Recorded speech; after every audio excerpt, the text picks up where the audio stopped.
Bus to score things out for day one here of the FNCS 2025 Global Championship. And Leon has been absolutely electric through all of it. Massive shout outs and love to the fans here in the crowd. But firstly, Jacob, we have to tackle the elephant in the room. It's what's been taking place between Fredoxie and Payson since we last peeked in over at Kappa Kappa Factory in the previous lobby, but now we're back at home.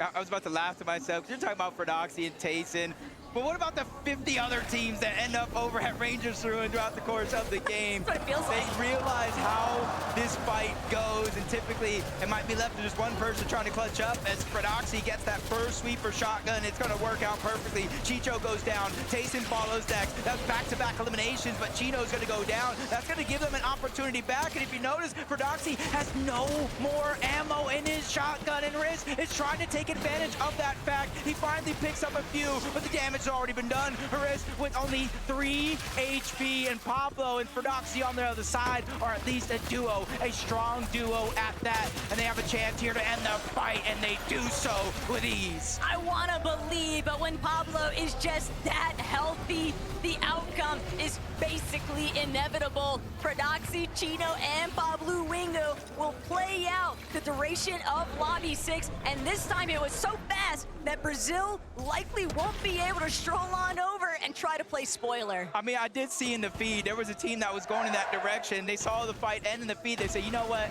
maybe next game, maybe tomorrow we'll do this. Let me hit the other way. Yeah, but you see what's going down here right now. They actually chose to split the drop. Toyota, Yume, and Raisei are going to take the top side of Canyon. That comes with the swarm. That comes with a little bit of XP. But Vico, Flixie, and Veno, they're taking actual Canyons crossing. There's a little bit more loot over here for them. And they said, hey, things haven't been going our way in the actual fight. Let's actually try to play some of these games out. And even last game, they did that exact thing, and it worked out. You saw them win that game.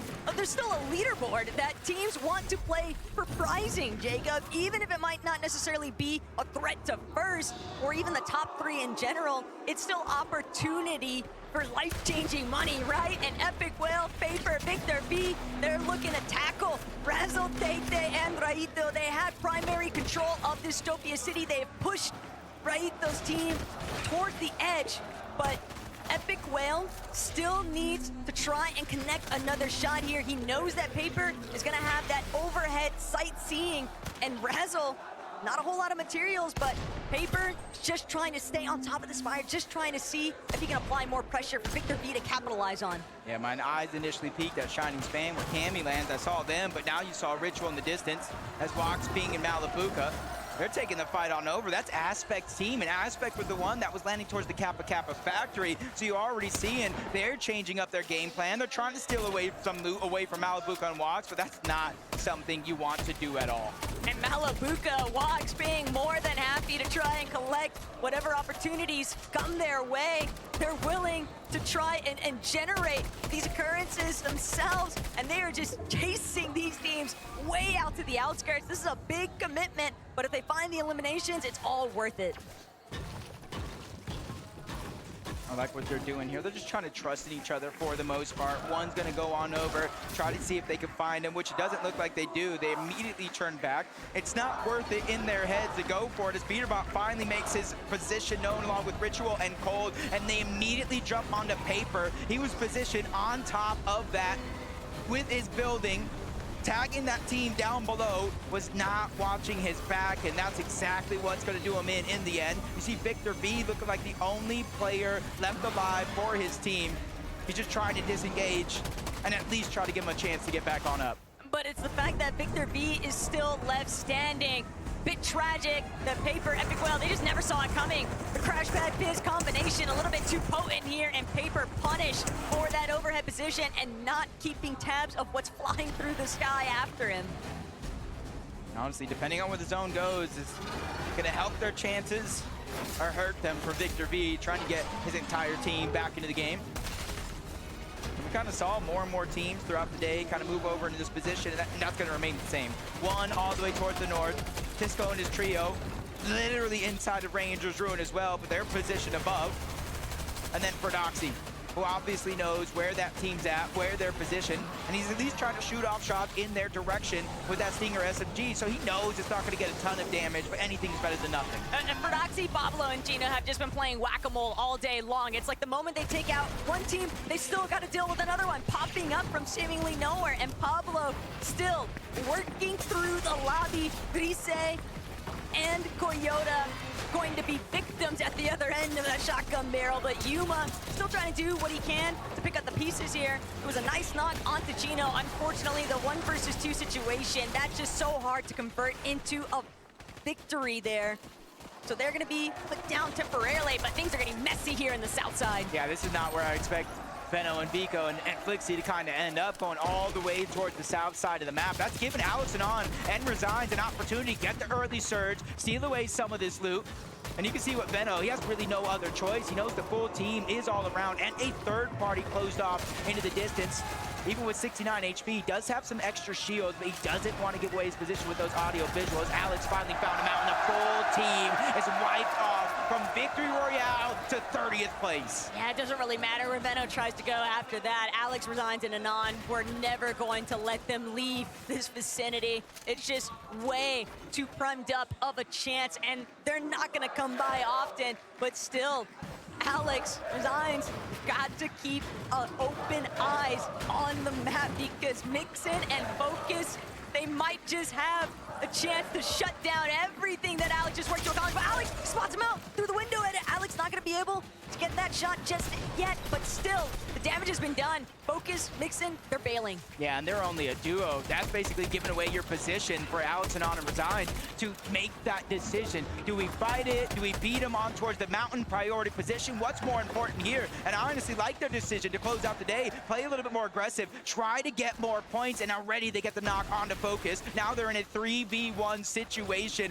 and they're already spotting Mixin on the other side. He tries to go for the 1v1, the 50-50, and it's so quick. Alex, Resign, and Anand, they get their 4th elimination of the game. And look, the leaderboard might be telling one story, but the real narrative is that Oshi's got some real fighting power with Alex, Resigns, and Anand.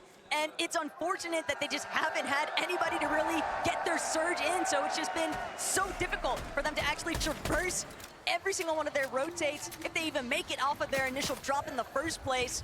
But it's been a completely different story, as we all know, for Swizzy, Queasy, and Merstache. They have been titans of this lobby, and even with Merstache being knocked, no problem whatsoever, because they're not gonna be keyed anytime soon. It's just not worth the effort from the team that they're trading blows with. They know it's way too dangerous to actually make that trek. And it's almost kind of like having me ask myself a question in my head for Vortex, Goofy, and Mountain.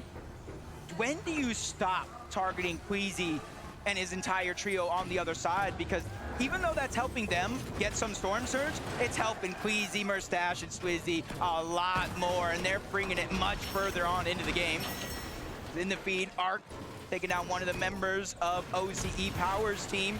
Peterbot, Ritual, and Cold, because of their early aggression, they're able to get the Queen out of Dystopia City and immediately make their way on over towards that vault, where they're not only able to have that mythic AR, but they have the exotic as well. And while we are seeing some mild forms of success currently for Peterbot, Ritual, and Cold, the big thing to keep in mind here, Jacob, is that for a lot of these international teams and just other teams in the lobby in general, it can be very difficult to really find an opening. And you know, you're talking about Goofy and Mountain and what they're capable of, and is this even worth taking the battle? But they're in a pick your poison situation. They're so far northwest, their only options are Muzz, Mr. Savage, or Queasy. And they just keep landing on Queasy every time, while King and Phaser try to recover this battle up against Chino, Pablo, and Fredoxie.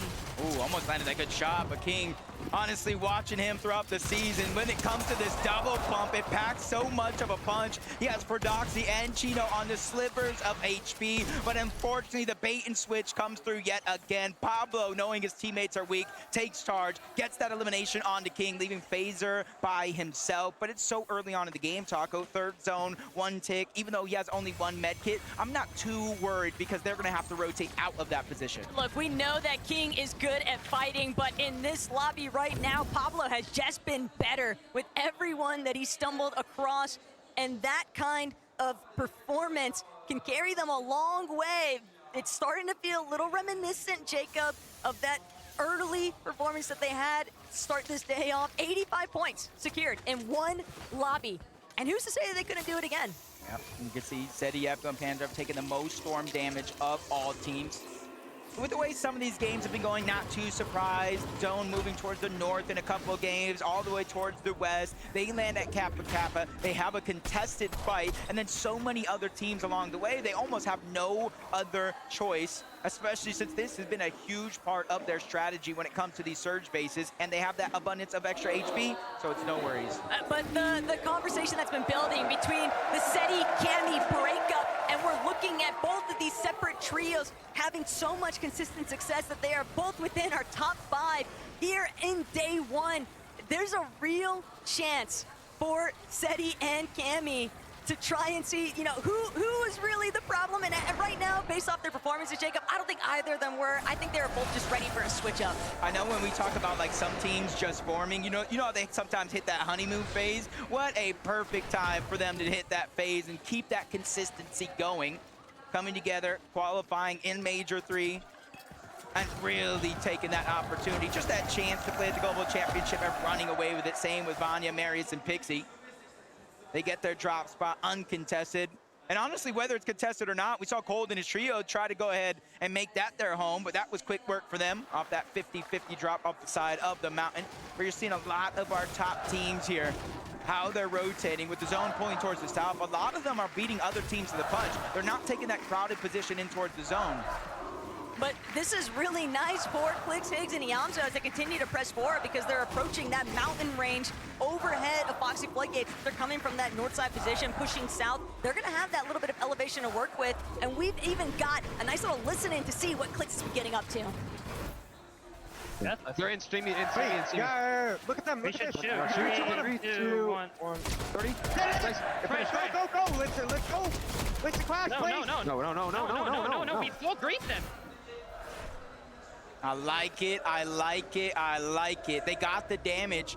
And Higgs, for a moment, was like, hey, let's go. Let's pick up the elimination. Let's go and go for more. But they realized they're at the top side of the leaderboard. They don't have to take any unnecessary risk to close out the day. This is game 6 out of 12. So we got 6 more games tomorrow. And so honestly, for a lot of these teams, you just want to get as close to Queasy, Merstash, and Swizzy as possible so we have a chance tomorrow. Well, I'm glad you mentioned Queasy, Swizzy, and Merstash, Jacob, because while they're here tackling Brazil, PH, Zen, Phaser already knocked. That's going to be the eliminations there. Excuse me, that's going to be King instead, but Jacob, so much damage having been done there.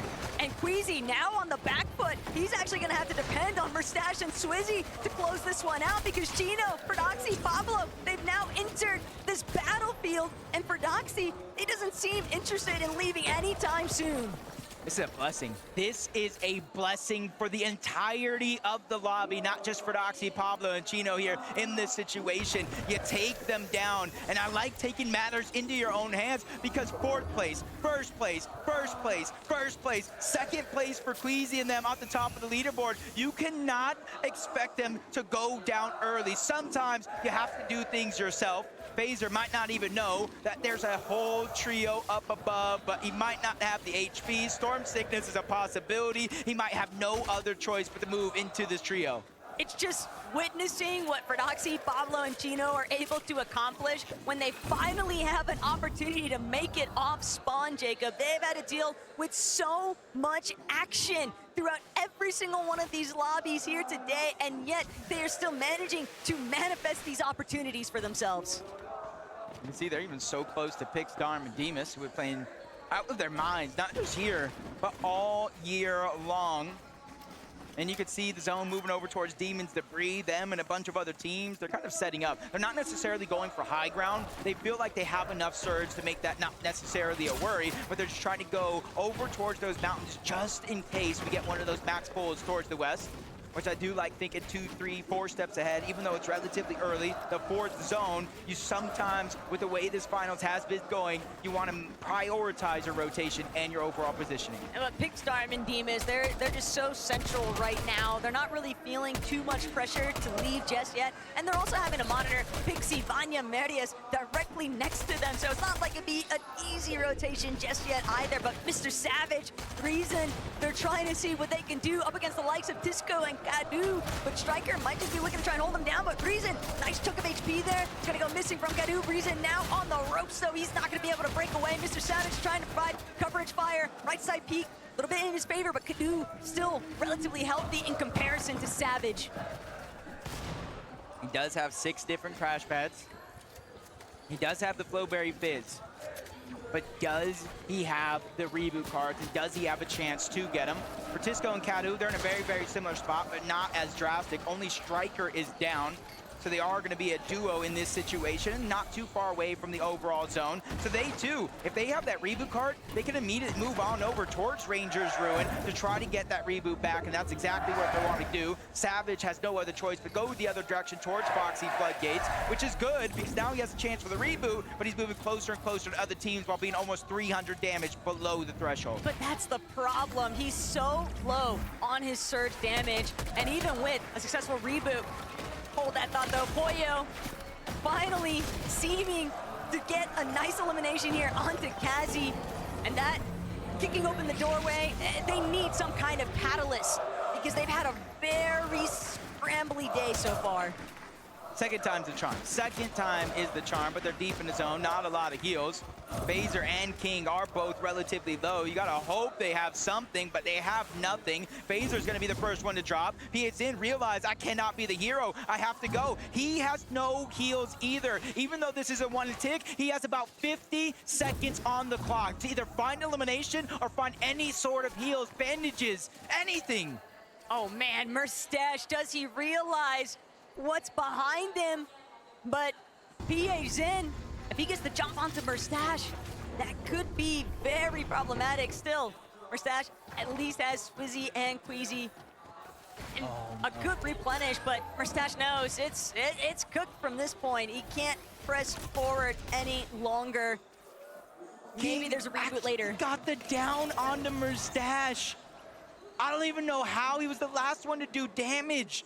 PHN did not know where Merstash was, and even if he did, he wouldn't have gotten a siphon, but he had heals. Merstash being down now leaves Queasy and Swizzy with a decision. Do we go back into zone? Do we get our teammate back up because no man left behind, or do we continue on as a duo? Right now, all I'm thinking about is what Fredoxie, Pablo, and Chino are getting up to, Jacob, because they're really starting to make a tear into this lobby. Kadu, Tisco, slight pause here. They pick up Striker, bring him back into the mix. Not a whole lot of resources available for some of these teams, though, that are just hugging the outskirts right now. It's been so many hiccups across the way.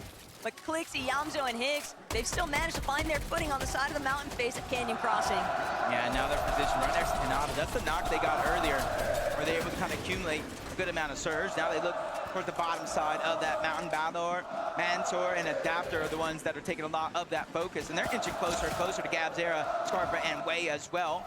Kanata knows and sees all the same things along with Rapid and Bolts, if he is still there. And they're all kind of targeting off the side of the mountain, just trying to take advantage of every team that's a little bit too slow to rotate. It's just so dangerous to go for some of these half-wall edits, the window edits. You peek too long, you might find yourself getting picked off along the way. But right now, Marius, Pixie, Vanya, all they're focusing on is how to find the best success in this last lobby. Doesn't matter how you start, what matters is how you finish, and that goes for day one here at the Global Championship. That stat was crazy. Even though they're at the top of the leaderboard, they've taken more damage than they've dealt. But that just goes to show, like, how risky they're willing to play in order to get those eliminations, in order to be able to stay alive and build up that Storm Surge. As I see Arc taking out Alex, Anon's gonna get taken down by School. Not sure if OCE is still alive, but NA West trying to bring themselves back into this. And just by the looks of it, zone pulling so far away. Queasy, Swizzy, They realize there's no chance to get Merstash back into the game, so we have to make our numbers count. But without Merstash, Queasy recognizes, hey, I'm gonna have to shift into gear and bring to light what kind of fragging capability I might actually be able to unleash, because some of these other teams that are just doing everything in their power to try and play catch up, you can never discredit what they might be able to accomplish. Fredoxie, Gino, Pablo lurking at the very bottom of it all. They've got so much surge already. They can play fully for positioning, but Cold, Ritual, Peterbot, they are looking rough right now.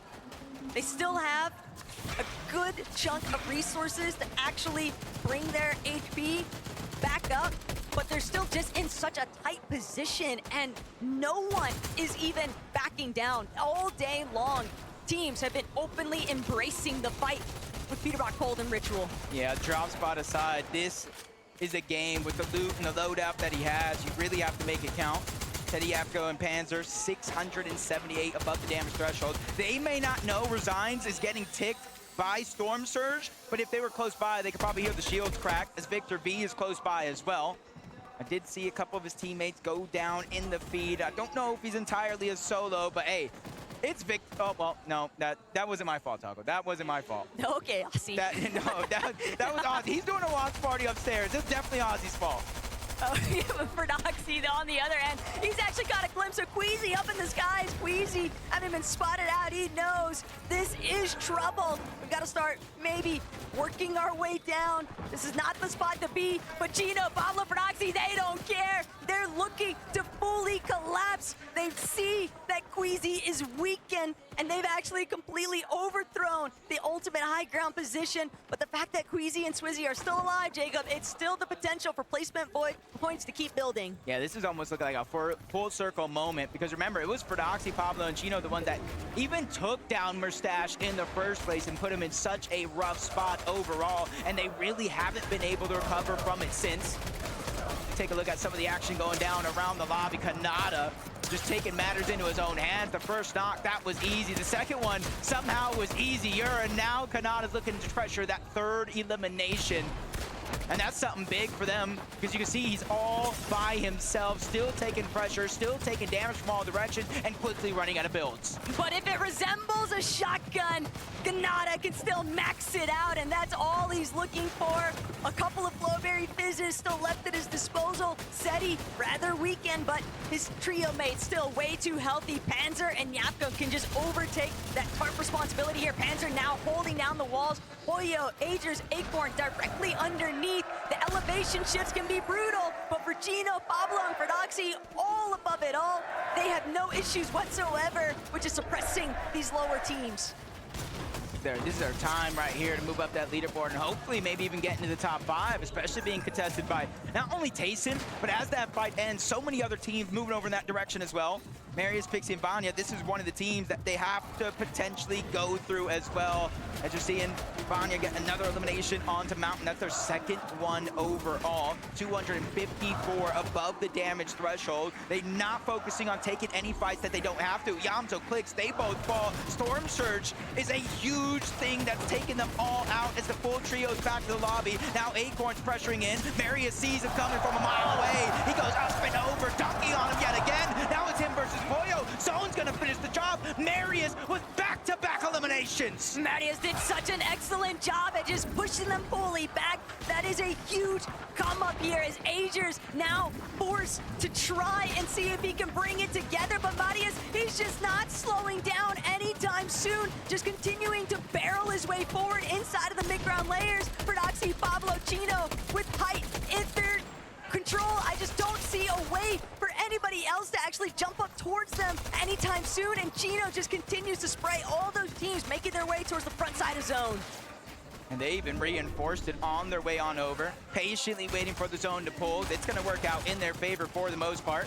And you see Pablo right now, he's the one building their top on over because he has the double pump. Letting his teammates put pressure down from above is a huge part of their game plan. As they're 257 above, Swizzy, he has taken down Peterbot, their third elimination of the game, and they're cruising inside of the top 12. This is what I'm talking about. You cannot expect this team to just go down without a fight. It's the boost of materials that they have to work with too. Yapko recognizing directly overhead. He doesn't have an opportunity here. Wixie on the other end of his wall. Yapko gonna be forced to layer swap here. He is dropping to ultimate low, but he has hardly anything left to work with here, Jacob. Backside of zone. Anyone, it might just be Ping who comes up upon Yapko, but instead it's gonna be Marius, Pixie, Vanya now looking to play spoiler to these teams in the mid-ground. Marius just continued to tear away at everybody's HP. Yeah, that double pump, and he's putting it to use. Storm is down in the outside of the zone. Marius is gonna clean that one up.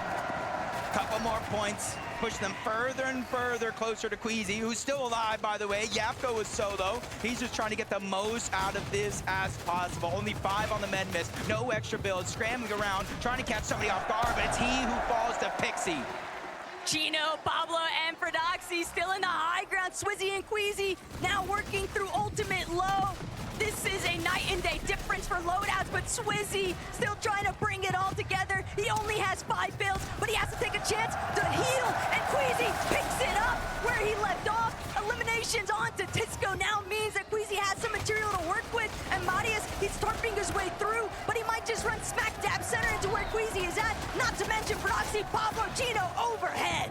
This is a good moment for all the players down low. They're distracted up above, but not too distracted. They drop down. Surprise attack coming from above. Down goes Queasy. Pixie's gonna follow as well. Vanya's now by himself. He gets taken down by Chino. Pablo, Tino, they're the only 2 alive for the team from high ground to low. They're trying to take the fight to Demas, and that one is gonna be solidified. And a much-needed siphon comes in just in time. A 2v1 situation, and it's Pix. He's so far out of zone, and the last medkit has already been used. A last desperation attempt to make his way into the zone, and it does not work. Fredoxie, Pablo, and Gino take